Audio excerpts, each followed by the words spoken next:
সীমান্তে কয়েকদিনের রক্তক্ষয়ী সংঘাতের পর অবশেষে যুদ্ধবিরতি আলোচনা শুরু করতে সম্মত হয়েছে থাইল্যান্ড ও Cambodia.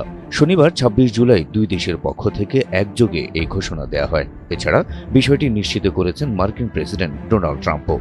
Social media platform Truth সোশ্যালে এক বার্তায় ট্রাম্প জানান, তিনি কম্বোডিয়ার প্রধানমন্ত্রী হুন মানেত এবং থাইল্যান্ডের ভারপ্রাপ্ত প্রধানমন্ত্রী ফুমথাম উইচায়াচাইয়ের সঙ্গে পৃথকভাবে কথা বলেছেন এবং উভয় পক্ষই অবিলম্বে আলোচনায় বসতে ও যুদ্ধবিরতির দিকে অগ্রসর হতে রাজি হয়েছেন।